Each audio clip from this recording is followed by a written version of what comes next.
Hello everyone, मैं हूं सचिन और आप सबका बहुत बहुत स्वागत है मेरे इस यूट्यूब चैनल पे। और आज का जो वीडियो है वो मैं क्लास 10th के बच्चों के लिए बना रहा हूं। जो सब्जेक्ट है वो साइंस है और साइंस में जो सब्जेक्ट है वो है केमिस्ट्री। और केमिस्ट्री का जो पहला चैप्टर है ना आप लोगों का, केमिकल रिएक्शन एंड इक्वेशन, ठीक है, वो चैप्टर हम लोग पढ़ रहे हैं अगर आप मेरा वीडियो शुरू से देख रहे होंगे तो। और आज का जो टॉपिक है ना वो है डीकम्पोजिशन रिएक्शन, ठीक है। तो देखिए डीकम्पोजिशन रिएक्शन में होता क्या है, तो उसके लिए मैं आपको एनसीईआरटी बुक में ही थोड़ा नीचे ले जाऊं अगर, तो यहाँ पे दिया हुआ है जब भी कोई सिंगल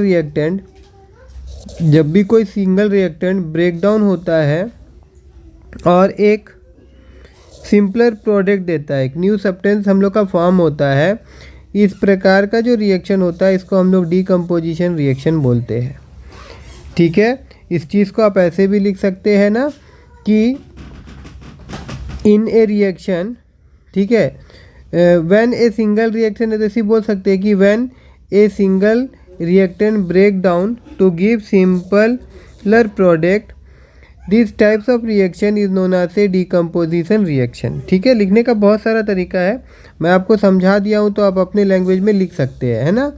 अब ये 3 प्रकार का होता है, ये भी मैं आप लोगों को बता दूं कि जो डीकम्पोजिशन रिएक्शन है ना ये आपका कितना प्रकार का होता है, ये आपका 3 प्रकार का होता है। एक आपका होता है थर्मल डीकम्पोजिशन, फिर एक होता है आपका इलेक्ट्रोलाइसिस डीकम्पोजिशन, और एक होता है आपका फोटोलाइसिस डीकम्पोजिशन। मैं यहाँ पे लिख देता हूँ, देखिए एक होता है आपका थर्मल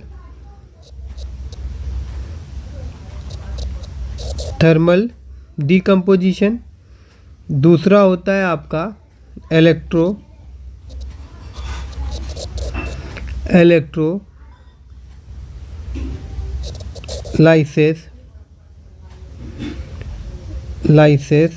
डीकम्पोजिशन, और फोटोलाइसिस डीकम्पोजिशन, ठीक है ना। देखिए थर्मल में क्या होता है कि ये जो यहाँ पे जैसे दिया हुआ ना सिंगल रिएक्टेंट, तो इसमें कोई भी चीज़ को तोड़ने के लिए एनर्जी चाहिए, तो इसमें जो एनर्जी यूज़ होता है ना वो हीट एनर्जी का यूटिलाइज होता है, इसीलिए थर्मल कहलाता है। इसमें इलेक्ट्रिसिटी का यूज़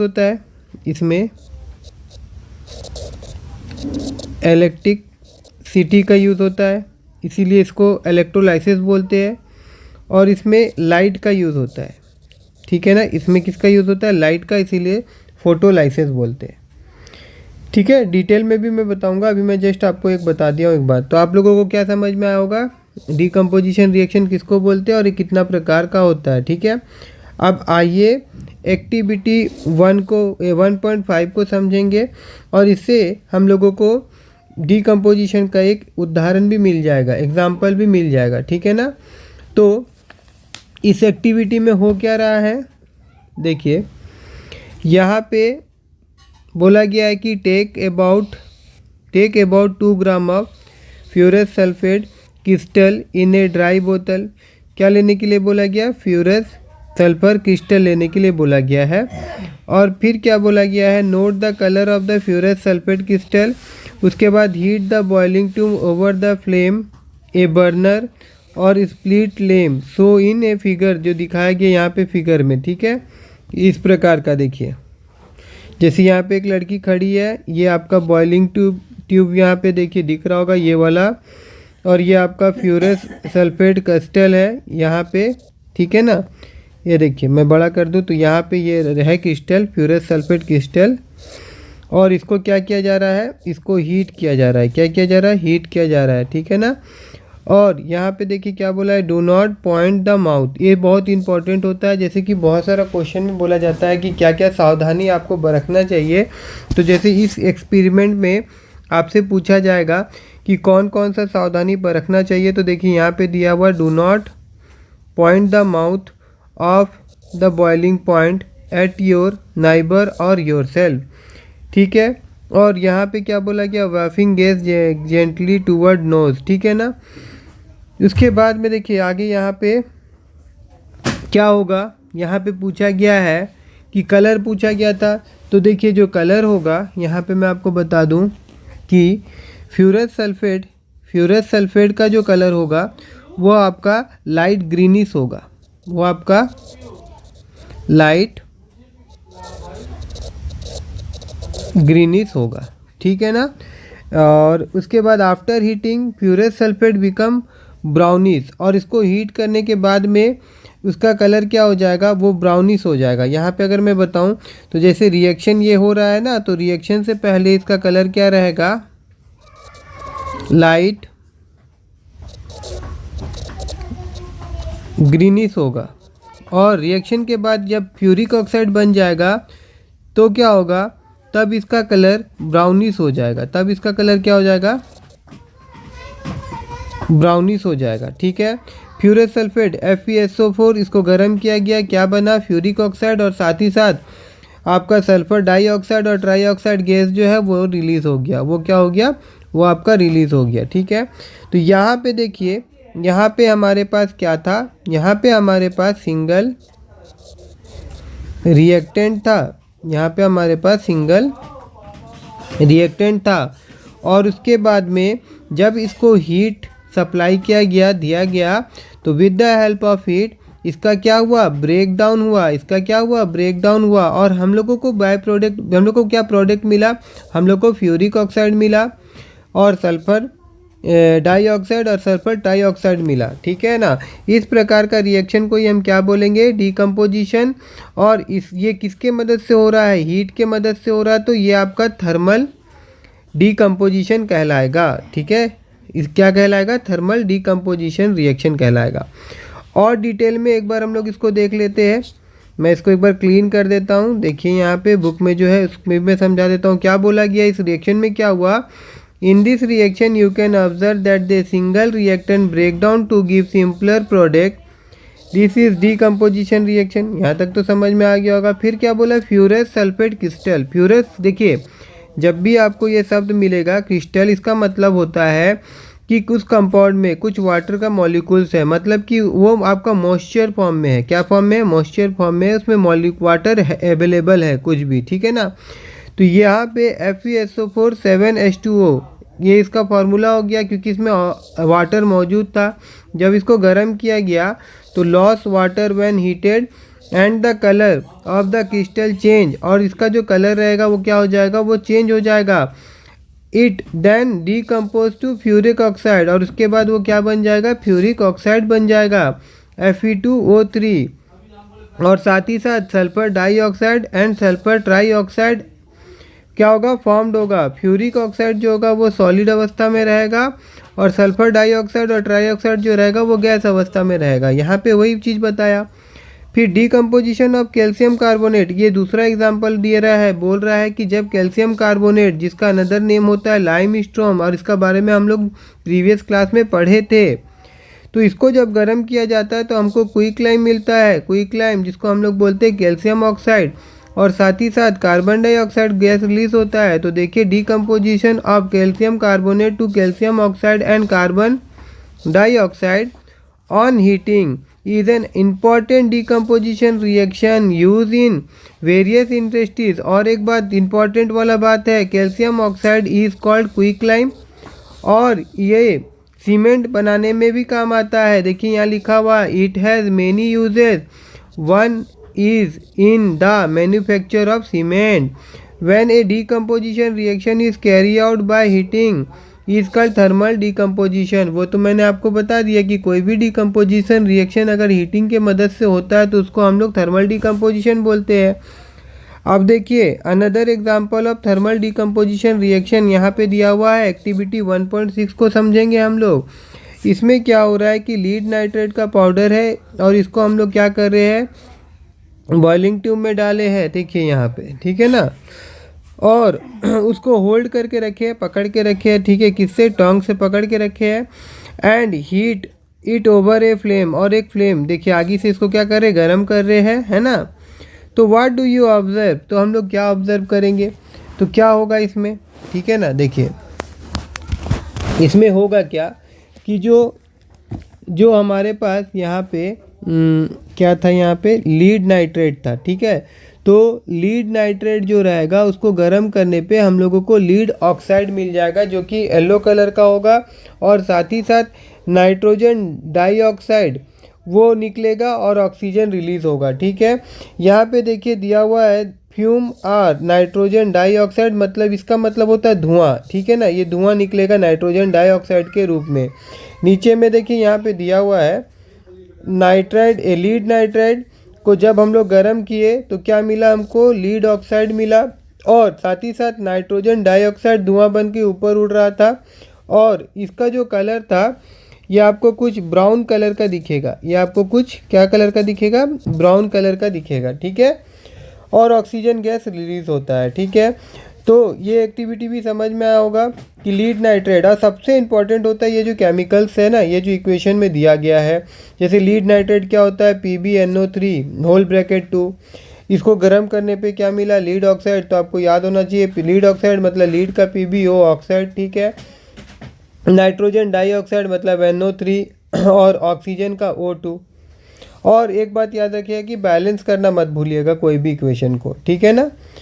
तो it is also an example of thermal decomposition. चलिए अब अगर हम लोग और नीचे जाते हैं तो अगर एक एक्टिविटी फिर हम लोग को मिलता है, एक्टिविटी 1.7, और ये बहुत इंपॉर्टेंट एक्टिविटी है, इसको ध्यान से समझिएगा। बाकी सब एक्टिविटी तो तुरंत समझ में आ जाएगा आपको, इस एक्टिविटी को थोड़ा ध्यानपूर्वक समझना है, ठीक है ना। इस एक्टिविटी में हो क्या रहा है, बोला गया है take a plastic mug, drill 2 hole, जैसे यहाँ पे दिया गया देखिए 2 होल करने बोला गया है। फिर base and fit rubber stopper, यहाँ पे लब्बर स्टॉपर लगाने के लिए बोला गया in this whole.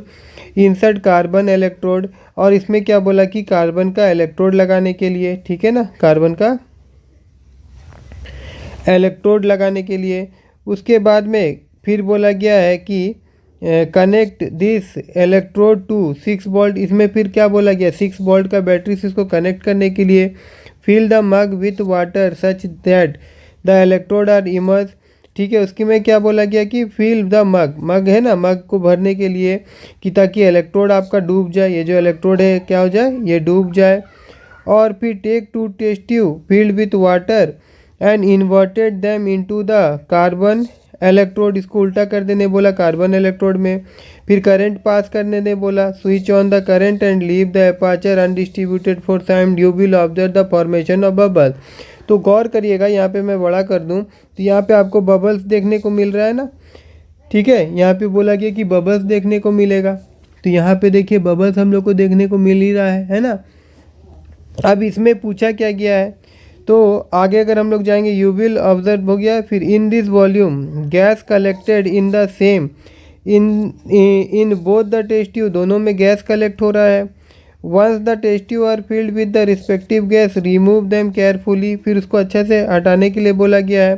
Test the gas 1 by 1, तो ये गैस जो है इसको 1 by 1 हमको टेस्ट करना, कैसे, bring candle to the close, मतलब यहाँ पे ये जब हम लोग इस गैस को रिलीज़ करेंगे ना तो इसका सामने कैंडल लेंगे, जब कैंडल लेंगे तो अगर है हाइड्रोजन गैस होगा तो पॉप साउंड आवाज़ देगा, और अगर ये ऑक्सीजन होगा तो ब्राइटनेस होके वो जलेगा, ठीक है। तो यहाँ पे ऑब्जर्वेशन क्या पूछा गया था, यहाँ पे बोला गया व्हाट हैपेंड ईच केस, दोनों केस में क्या होगा जब हम लोग बर्नर लेके जाएंगे।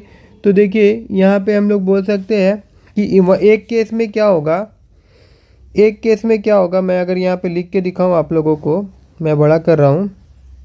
एक केस में क्या होगा, पहले मैं 1 केस का बता रहा हूँ कि बर्न केस 1 में क्या होगा, इसको मैं मिटा देता हूँ, एक एक तो लिख रहा हूँ। देखिए केस 1 में क्या होगा, जब एक तरफ हम लोग लेके जाएंगे जहाँ पे हाइड्रोजन होगा तो उस जगह में ऐसे बर्न होगा। देखिए कैंडल जो है मेरा बर्न विथ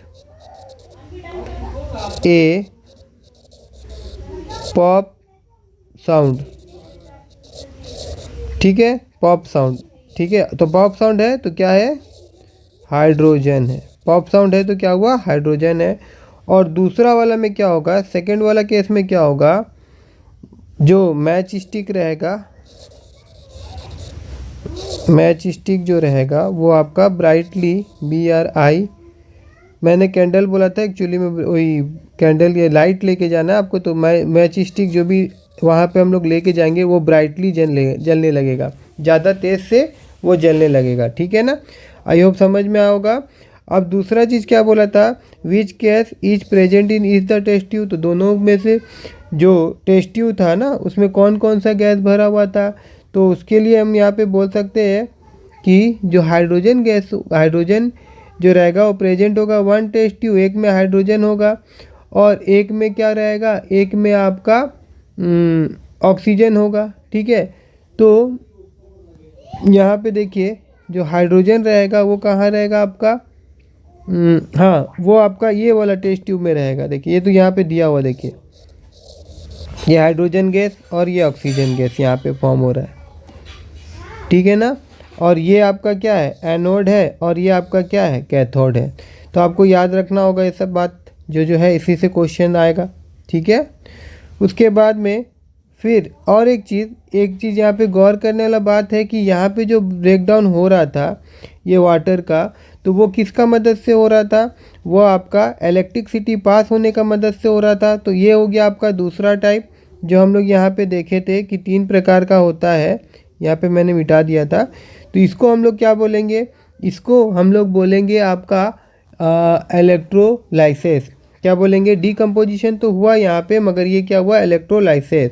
अभी नीचे में और एक है, मगर इससे पहले मैं आपको इसका ये जो एक्टिविटी हुआ था ना, यहाँ पे ब्रेकडाउन ऑफ क्या हुआ, यहाँ पे ब्रेकडाउन ऑफ वाटर हुआ ना, मैं आपको बता दूं यहाँ पे ब्रेकडाउन ऑफ वाटर हुआ। तो ये ब्रेकडाउन ऑफ वाटर हुआ कैसे, जब हम लोग क्या पास किए, जब हम लोग इलेक्ट्रिसिटी